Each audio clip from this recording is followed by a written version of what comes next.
What's happening, everybody? Guys, if you're joining me live right now, you're watching from wherever you're watching around the world, I want you to drop live in the comments. I want to shout you out. I want to know who's here. I'm pumped about today's secret cash flow strategies. These are some, pretty crazy times, right? We want to be able to bring in revenue to support our passion. We want to be able to support our families. We want to be able to make money. We want to be able to flourish. But all of that takes cash. All of that takes money coming in the door. And so today, what I want to do is I want to break down some of the secret cash flow strategies that you can implement in your business to generate a ton more cash. Okay, so drop a live if you're joining me live right now and where you're from, or you can put hashtag replay if you're catching this on the replay and where you're at. And what we're going to start digging into are some hidden cash flow strategies, just waiting for you to uncover them. And so hopefully I can shed some light on that right now.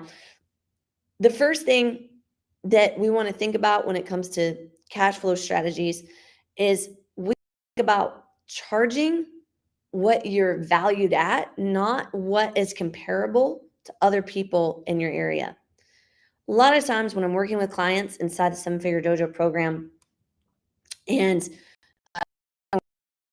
on pricing and how all that works, the biggest challenge that we see is that pricing is based upon what's comparable in the area, right? Like what is everybody else charging? Or it's more along the lines of, I don't get sales resistance when I charge this price. So therefore I charge this price and I can get more people enrolled. And maybe that's the case. You can get more people enrolled, but there's a point where you're going to have potentially so many students and you're not going to be able to fulfill on that demand because you have to hire more instructors. Like I know schools that they have a ton of students.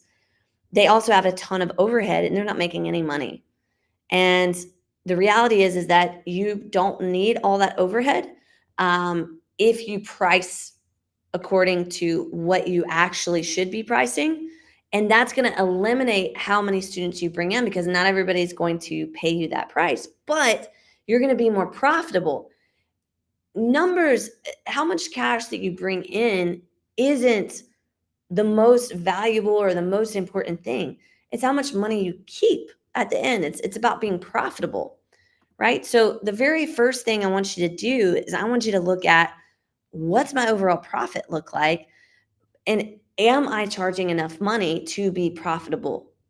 If you don't know how to dig into that, that's something honestly that we help our clients look at is how are you profitable? Are you acquiring those customers profitably, right? Thanks, Mark, for watching right now. I appreciate you taking a look and being here live. Hey, guys, again, anybody who's catching this live, let me know. Shout it out. We got some people out there that are watching right now but are keeping it quiet in the comments. So that's going to be the first thing is going to be looking at the overall cash, right? The pricing structure that you have, putting that in place.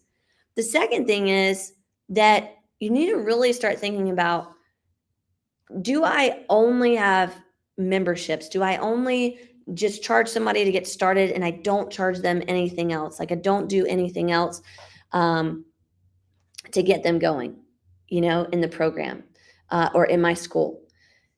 If you're only doing initial investments, down payments, membership fees, whatever it is, and you're not offering some type of prepay package where you can get a larger amount of money up front to increase your cash flow. Let's break down what cash flow is. Cash flow is really considered the amount of buying power that you have in your business. In other words, is all your money tied up or is it not? If all your money is tied up to pay bills, to pay team members, to pay for rent and utilities, you have limited cash flow. If you have cash that exceeds the amount of money that you have to pay out in bills, you have cash flow. So in order to increase cash flow, we have to generate more cash within that month. The problem that a lot of people run into is that they don't want to do any type of prepayment for one of a few reasons. Number one, they somehow think it's unethical to prepay for services not rendered. That's how they think about it. I would like to challenge that mindset and that concept of taking a prepayment for services not rendered, because when you go, let's say, to a university and you pay for your semester of classes, you are paying for services not yet rendered. You haven't taken the classes yet. You have not gone and taken the class. You paid for your semester, but you haven't actually taken the classes. Okay. They don't let you typically come in and do a class by class payment plan. You're going to pay for a semester, you're going to pay for that course, and then you're going to have those services rendered. And that's no different. Okay, live from Scotland, first time watching from the UK as well. So thanks very much for being here. Ashley, good to have you. So if we're taking prepayments, we're going to take that payment for services not rendered. But the other thing is that you do not have to use all the cash flow in the current month.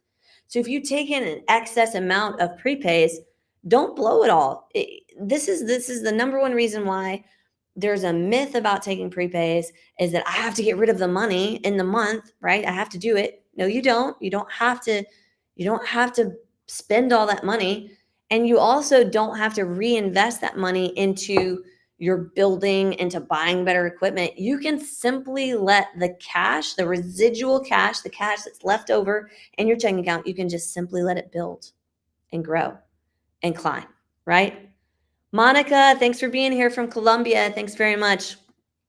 So you can just let it grow and climb. Okay. You don't have to touch that, but doing prepays is going to help you. Now, what will be a problem is if you don't have any money coming in the next month, but that's not necessarily the problem. The problem is you didn't enroll anybody else that's new.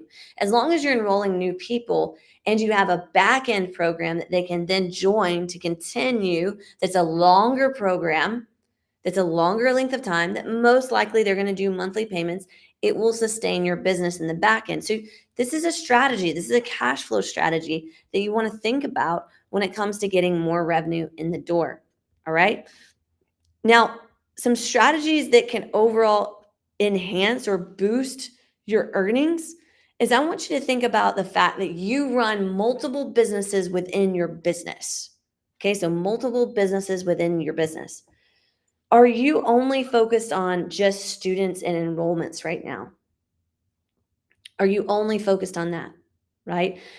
Meaning, like, the only thing that I'm doing right now is I focus on sales and I focus on fulfilling, doing whatever it is you do. You teach martial arts or gymnastics, dance, music, whatever it is, then you only fulfill on that thing. You don't do anything else.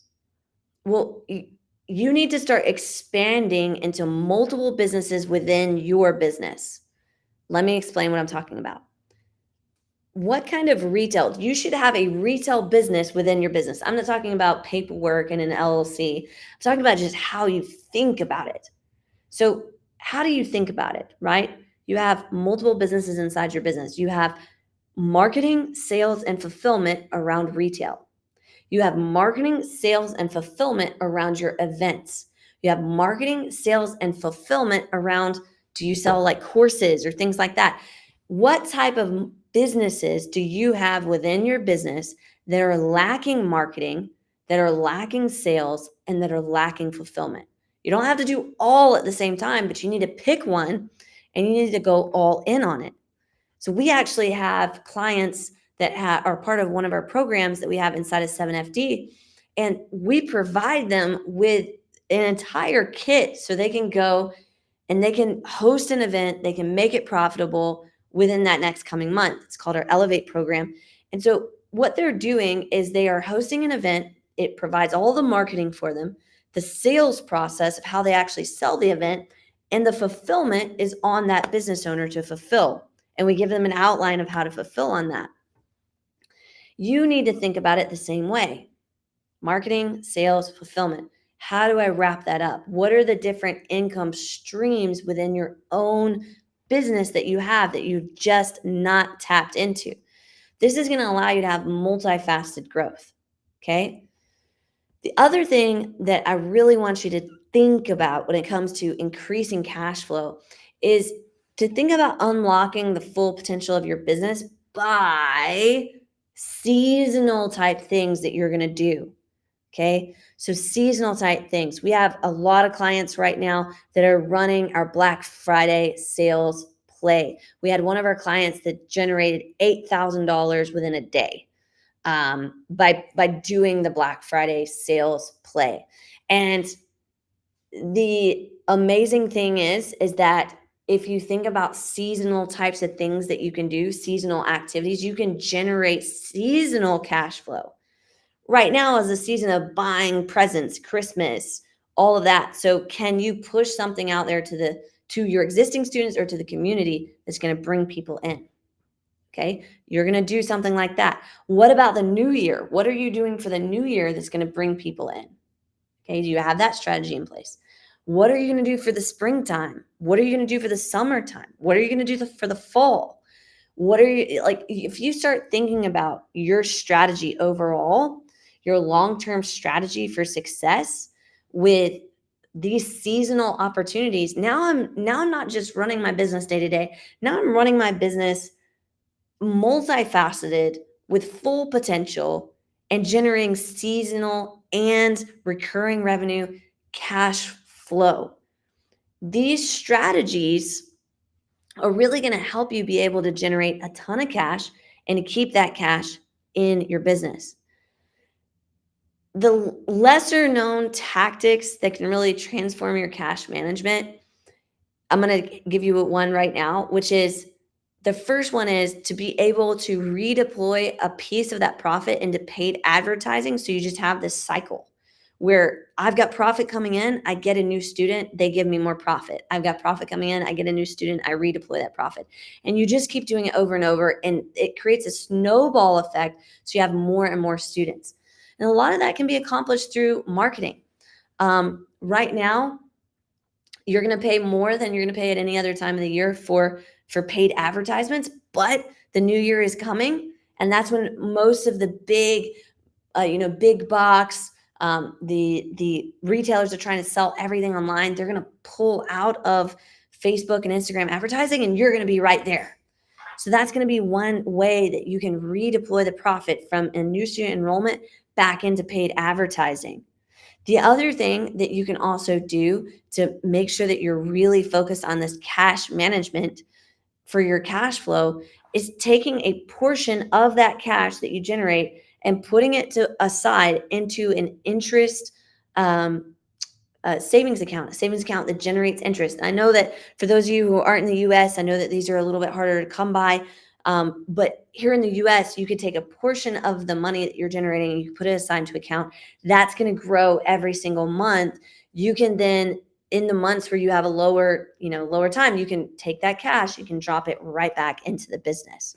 So these are strategies that you can deploy to really be able to get that cash coming in and to really be able to take some of that cash and grow the business. Because again, the whole point of having cash flow is growing your business. You don't want to just be sitting on cash and then taking out the profit too soon. You want to grow that business, get it up to $1 million business, get it up to a point where you can then go, okay, I've got good cash flow. I'm profitable. I'm paying myself. Now I can start reinvesting into other things that can generate me even more revenue. These are all very, very important things that we want to be able to do. It was getting in that cash, but to get to that $1 million business, to get up there, you're going to need to keep reinvesting back into your business and get as fast as you can up to $1 million a year so that you can then go and start living, the life of your dreams, the comfortable life that you want to be able to have, where you can pick and choose what classes that you want to teach.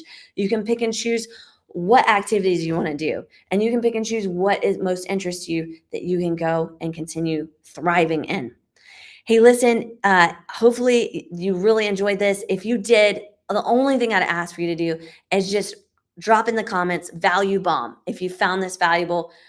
Next week, we'll be actually having this live stream on Wednesday instead of Thursday, because here in the States, we have Thanksgiving holiday on Thursday. So Wednesday, I'll be seeing you guys back here. Don't miss it next week. Until then, keep being awesome, guys.